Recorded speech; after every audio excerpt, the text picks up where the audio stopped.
म्हणून लाडकी बहीणचा देखील महिन्याचा हप्ता हा जमा करणं आम्ही सुरू केलेला आहे आणि तोही सगळ्या खात्यांमध्ये लवकरच त्या ठिकाणी जमा होईल। एप्रिलचा हप्ता 72 तासाच्या आत 100% मिळणार।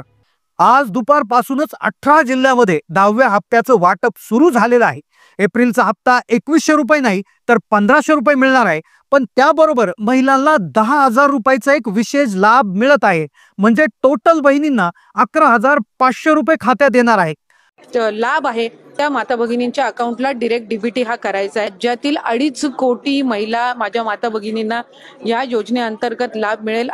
त्यामुळे कुठल्याही पद्धतीची चिंता नसावी। 36 तासामध्ये बहिणींच्या खात्यात एप्रिलचा हप्ता आणि गॅस सिलेंडरचे 830 रुपये मिळणार।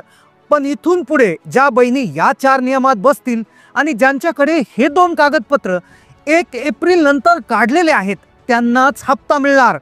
ज्या बहिणींकडे हे 2 कागदपत्र नवीन काढलेले नसणार त्यांना हप्ता मिळणार नाही। 10व्या हप्त्याचं निधी वितरण सुरू झालंय। अंदाजे कोटी रुपयाचं वितरण या आमच्या लाडक्या बहिणींच्या खात्यात झालेलं आहे। आज अखेर सरकारने मोठा निर्णय घेतलेला आहे। 10व्या हप्त्याच्या पहिल्या टप्प्यातील वाटप करण्यासाठी जिल्ह्यांची नावे जाहीर केलेली आहेत।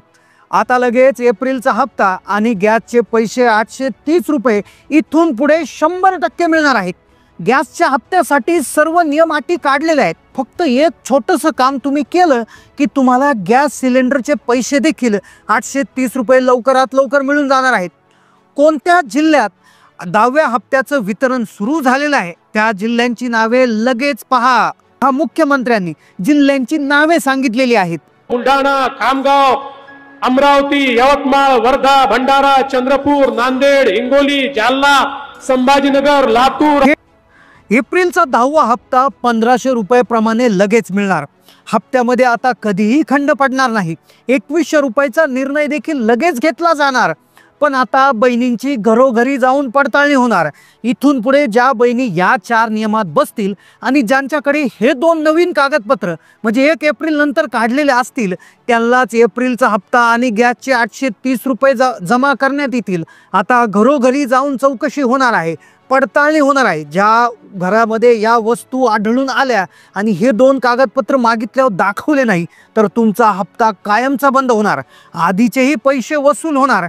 1 एप्रिलला अजितदादांनी आदेश दिला, आता पडताळणी सुरू होणार, नवे नियम लागू होणार। 1 एप्रिल पासून मात्र त्याच्यात बरंच वेगवेगळ्या प्रकारच्या ज्या गोष्टी आम्ही ठरवलेल्या होत्या सगळ्याचे नियम हे लाभार्थ्यांची आता निकषांनुसार पडताळणी सुरू झाली आहे। पहिल्या टप्प्यावरती 4 चाकी वाहनधारक महिलांची तपासणी सुरू आहे, तर पुढील टप्प्यांवरती योजनेच्या प्रत्येक निकषांनुसार किती महिला पात्र आहे याची अंगणवाडी सेविकांकडून पडताळणी होणार आहे। एप्रिलच्या हप्त्याचं वेळापत्रक तयार झालेलं आहे। 36 जिल्ह्यामध्ये वाटप आता होणार आहे।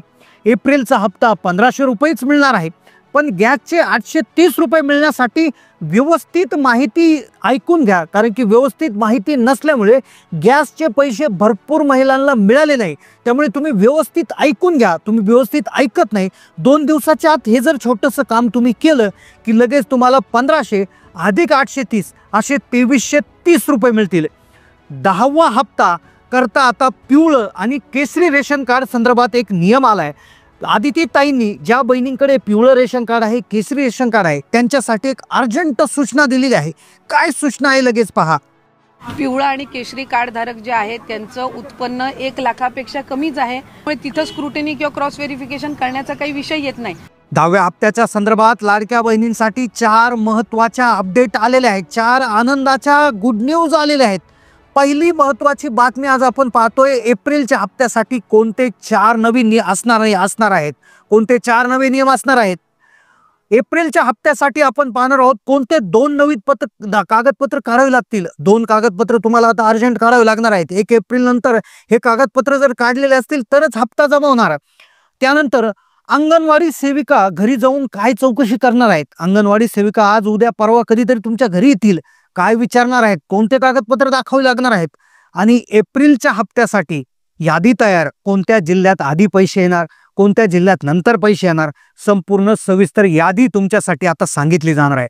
व्हिडिओ 2 मिनिटं फक्त लक्षपूर्वक पाहायचा आहे, कारण की आता घरोघरी जाऊन चौकशी होणार आहे. जर घरामध्ये या वस्तू जर आढळल्या तर तुमचा हप्ता कायमचा बंद होणार. चौकशी दरम्यान काही जर बाबी आढळून आल्या तर तुमचा हप्ता कायमचा बंद केला जाणार. तुमच्या घरोघरी येऊन तपासणी केली जाणार. जर या वस्तू तुमच्या घरात घरी मिळाल्या तर हप्ता बंद होणार. आता 4 नियम आणलेले आहेत. 2 कागदपत्रे मागवले जाणार आहेत. ज्या बहिणी 4 नियमात बसणार नाही, ज्यांच्याकडे हे नवीन कागदपत्र नसणार, त्यांचा हप्ता बंद होणार नाही. आता कोणत्या वस्तू घरात असणार आहेत त्यामुळे हप्ता बंद होणार आहेत, कशा पद्धतीनं चौकशी केली जाणार आहेत, कोणत्याही क्षणी आता तुमच्या घरी चौकशी होऊ शकते. अंगणवाडी सेविका घरोघरी येऊन प्रत्येक घरी चौकशी होणार आहे, 100% होणार आहे. पहा, आज जरी आले नसतील तर उद्या येतील, उद्या नसतील तर परवा येतील, कारण की चौकशी झाल्याशिवाय हप्ता मिळणार नाही. तर कशा पद्धतीनं तुम्हाला चौकशी करायची आहे, काय प्रॉब्लेम तुम्हाला येणार नाही, त्यासाठी काय करायचं आहे, ठीकठाक करून ठेवायचं आहे. आता पहा, महत्वाची गोष्ट आहे बघा, 3 ते 4 दिवसामध्ये 9 जिल्ह्याच्या पद्धतीनं हप्ता वाटपाला सुरुवात होणार आहेत. आता 9 जिल्ह्यात पहिल्या टप्प्याचं वितरण त्या ठिकाणी पाहायला मिळू शकतं. हप्त्या वाटपाची सुरुवात आता सरकारकडून झालेली आहे, पैशाला मंजुरी मिळालेली आहे. एप्रिलचा हप्ता आता सरसगट सर्व बहिणींना मिळणार नाही, नियमानुसारच त्या ठिकाणी हप्ता वाटप होणार आहे. आता पहा, 4 नियम कोणते आहेत झटपट आता बघून घ्यायचे आहे. पहिला नियम लक्षपूर्वक ऐका, की पहिला नियम आर्थिक वर्ष 2023-24, 24-25 ज्या लाडक्या बहिणींचं उत्पन्न 2.5 लाखापेक्षा जास्त नसावे. आता त्यासाठी तुम्ही उत्पन्नाचा दाखला काढून घ्यायचा आहे. उत्पन्नाचा दाखला तुमचा 2024-25 असायला हवा आणि जो 1 एप्रिल नंतर काढलेला असावा. आता लक्षात घ्या, 31 मार्च ला जे आहे आर्थिक वर्ष संपतं आणि त्या आर्थिक वर्षाचा म्हणजे मागच्या आर्थिक वर्षाचा 24-25चा जो उत्पन्नाचा दाखला आहे तुम्ही तो 1 एप्रिल नंतर काढून घ्यायचा आहे आणि तो लगेच काढून घ्या. तुम्हाला अंगणवाडी सेविका त्या ठिकाणी येऊन विचारू शकतात, तो दाखला मागवू शकतात आणि तुमचं उत्पन्न जर त्यामध्ये 2.5 लाखाच्या आतमध्ये असणं गरजेचं आहे. तो जर नसेल तर मग तुमचा प्रॉब्लेम होऊ शकतो. उत्पन्नाचा दाखला काढून घ्या. पुढचा जो दुसरा नियम आहे पहा, ज्या बहिणी डबल योजनांचा लाभ घेत आहेत, बऱ्याचशा महिला अशा आहेत की ज्यांच्याकडे शेती आहे त्यामुळे त्या नमो शेतकरी योजनेचा लाभ घेत आहेत किंवा PM किसानचा लाभ घेत आहेत, तर काही बहिणी संजय गांधी निराधारचा किंवा श्रावणबाळ योजनेचा लाभ घेत आहेत. तर अशा डबल योजनांचा लाभ ज्या बहिणी घेत आहेत तर त्यांना देखील एकतर पैसे त्यांचे बंद होतील किंवा कमी करण्यात येतील. उदाहरणार्थ PM किसान नमोचा हप्ता म्हणजे वर्षाला 12,000 येतात आणि मग उदाहरणार्थ जर हिशोब केला आपण तर महिन्याला 1,000 रुपये येतात. तर मग ते 1000 आणि लाडक्या बहिणीचे 500, असे दोन्ही मिळून 1500 रुपये तुम्हाला देण्यात येतात. पण जर तुम्ही निराधार योजनेचा लाभ घेताय ज्याच्या महिन्याला 1500 मिळवताय तर तुम्हाला लाडक्या बहिणीचे अजिबात पैसे मिळणार नाही. तिसरा नियम आहे बघा, तिसऱ्या नियमात जर तुम्ही सापडले तर तुमच्या घरातल्या सगळ्या बहिणींचे हप्ते बंद होतील. तर एक नियम असा सांगण्यात आलाय की एका घरामध्ये ज्या लाडक्या बहिणी आहेत ते 2च असाव्या. एका घरातून 2च लाभार्थी महिला असाव्यात. आता एका घरातून 2 लाभार्थी म्हणजे काय की तुमचं रेशन कार्डवर जे लाभार्थी संख्या आहे म्हणजे एक रेशन कार्डवर जेवढ्या यांची नावे असतात त्याला म्हणतात एक कुटुंब. मग त्या कुटुंबात जर 3 महिला जर लाभ घेत असाल तर तुमच्या सगळ्यांचा लाभ त्या ठिकाणी बंद होणार. मग असं होणार नाही की एकीचा बंद करणार दोघीचं चालू ठेवणार, सगळ्यांचा बंद होणार. तर विशेष याच्यामध्ये लक्षात असं घ्यायचं आहे की 2च लाभार्थी असावेत.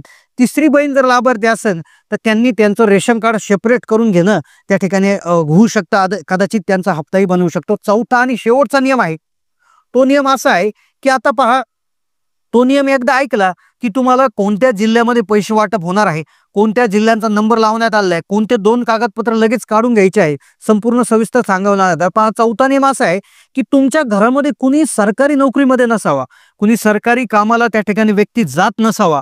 कुठल्याही घरामध्ये जर अशी व्यक्ती असेल की जो व्यक्ती सरकारी नोकरीमध्ये आहे किंवा असा व्यक्ती की ज्याचं उत्पन्न जास्त आहे किंवा असा व्यक्ती आहे जो सरकारी नोकरीमध्ये जात नाही पण त्याचं उत्पन्न अतिशय जास्त आहे, उदाहरणार्थ काही तो अशा ठिकाणी कामाला जातोय आणि जिथं त्याची नोकरीमधून त्याला पैसेच इतके मिळतात, पगारच इतका मिळतोय की ज्यामुळे त्याला आयकर भरावा लागतो, इन्कम टॅक्स भरावा लागतो. तर असं जरी सापडलं तरी देखील चौथ्या नियमांतर्गत तुमच्यावर कारवाई होऊ शकते, तुमचा लाभ बंद होऊ शकतो.